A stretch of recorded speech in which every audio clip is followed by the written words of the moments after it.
The cheapest thing in your kitchen once traded gram for gram with gold, named your paycheck, and helped crack an empire. Look at the salt in your kitchen. It costs almost nothing.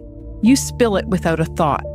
But hidden inside one of the most ordinary words in the English language is a clue that salt was once anything but ordinary.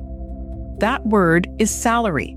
It descends from the Latin salarium, a money allowance or stipend, linguistically connected to sal, the Latin word for salt, probably by way of the adjective salarius, meaning pertaining to salt.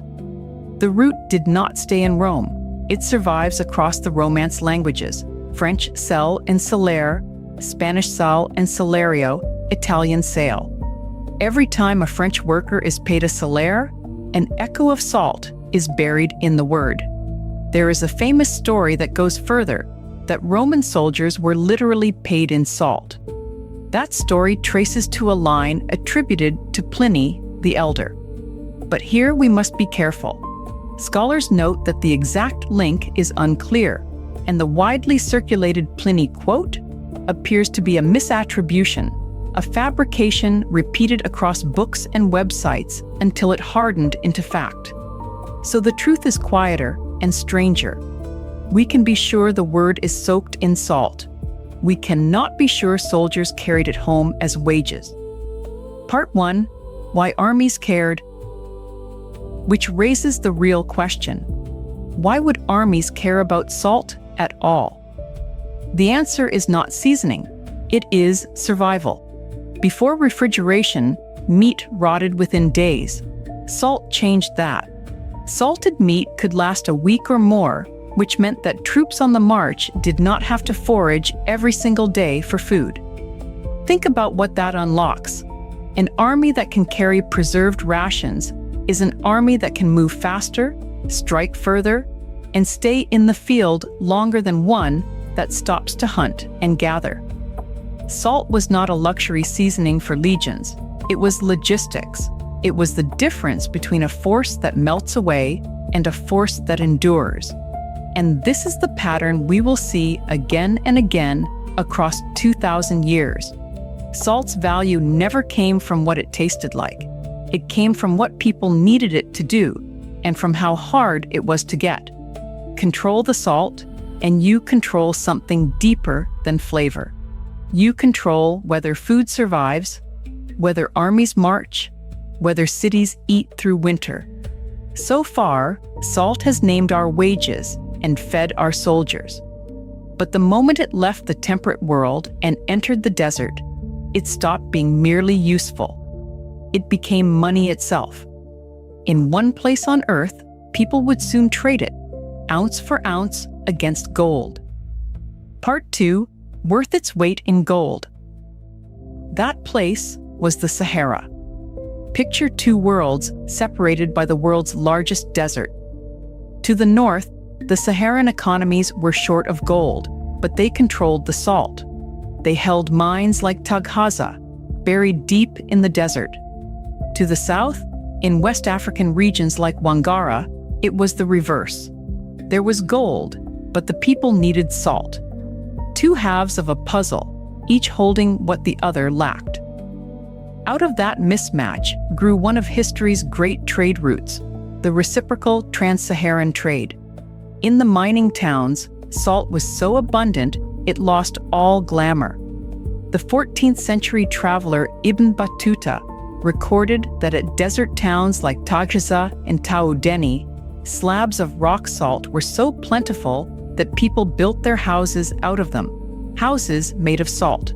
Yet carry those same slabs south, and their value transformed. The most common exchange in West Africa was salt for gold dust, and in some parts, salt was quite literally worth its weight in gold. The numbers are staggering. A 90-kilogram block of salt, carried by river from Timbuktu to Djenné, could double in value along the way, worth around 450 grams of gold in the 11th century. The men who moved it knew exactly what they held. Merchants transporting salt slabs south charged a transport fee of nearly 80% of the salt's value. The distance did the alchemy, but if salt could make a merchant rich, it could also make a king. And when a king realized salt was something every subject needed every year. Part 3. The most hated tax in France. He saw not a mineral, but a tax that could never be escaped. In France, the crown found a way to turn need into revenue. Its name was the gabelle. From the 15th century, the word meant one thing specifically: the salt tax. An ordinance of 1360 had already made it a permanent fixture of royal finance. And here is the cruelty of it. The French state monopolized salt and forced everyone over the age of 8 to buy a minimum amount each year. You could not opt out. To be alive in France was to owe the crown for salt. Worse, the burden did not fall evenly. Under the gabelle, the nobility, the clergy, and certain privileged persons were exempted entirely.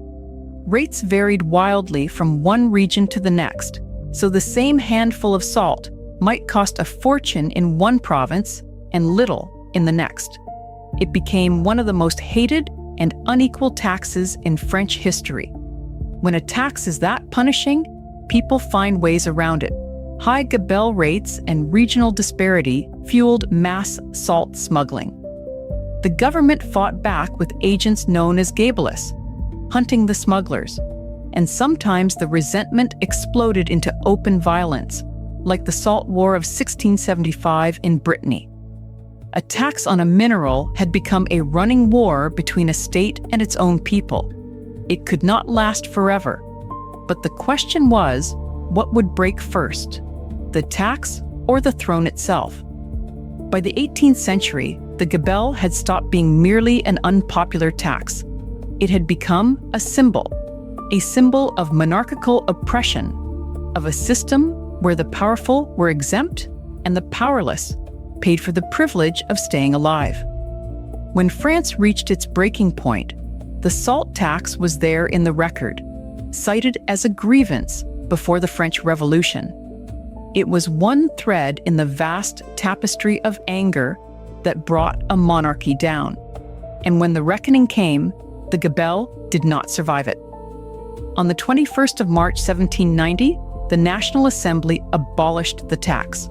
Centuries of forced purchases, smuggling wars, and regional injustice ended with a single act. Think about the arc. A mineral scattered across every dinner table had helped fund a monarchy, then helped fuel the fury that ended it. That is the strange power of salt. Because everyone needs it, a tax on it touches everyone, and a grievance about it belongs to everyone. The French crown learned that lesson the hard way. But empires are slow to remember. Nearly a century and a half later, on the other side of the world, another great power would build its own salt monopoly and dare an entire nation to break it.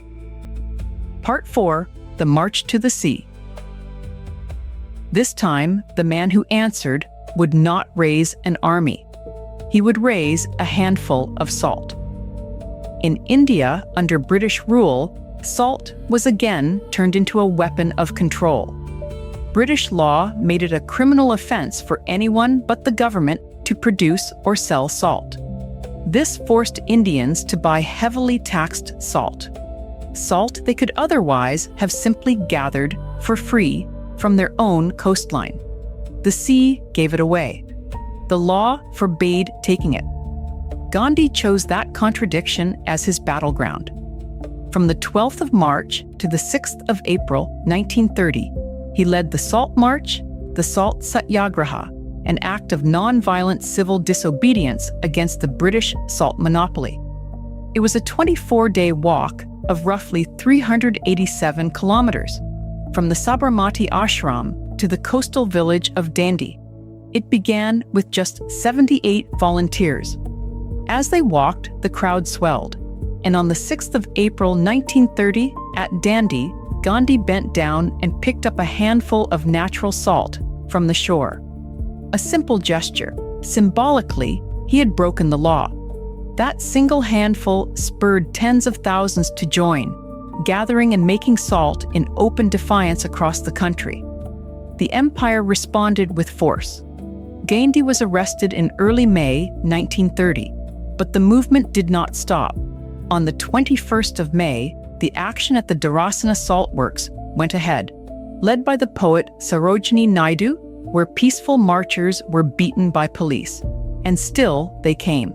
By the end of 1930, about 60,000 people had been jailed. The question now was whether the world would look away. Part 5. The Pinch That Shook an Empire. The world did not look away. The Salt March and the Dharasana beatings drew worldwide press and newsreel coverage. The image of unarmed marchers being clubbed while offering no resistance traveled far beyond India. The beatings were recounted in the United States Congress, and Time magazine named Gandhi its Man of the Year for 1930. A campaign built on a handful of salt had captured the moral attention of the planet. The consequences followed.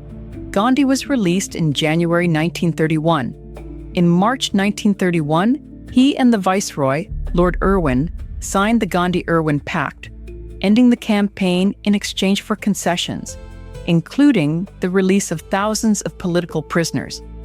The salt monopoly had not simply been defied. It had been dragged into the light, and an empire had been forced to negotiate. So return, one last time, to the salt in your kitchen. It named your wages in a dead language. It built houses in the desert and traded ounce for ounce with gold. It funded a monarchy and helped end one.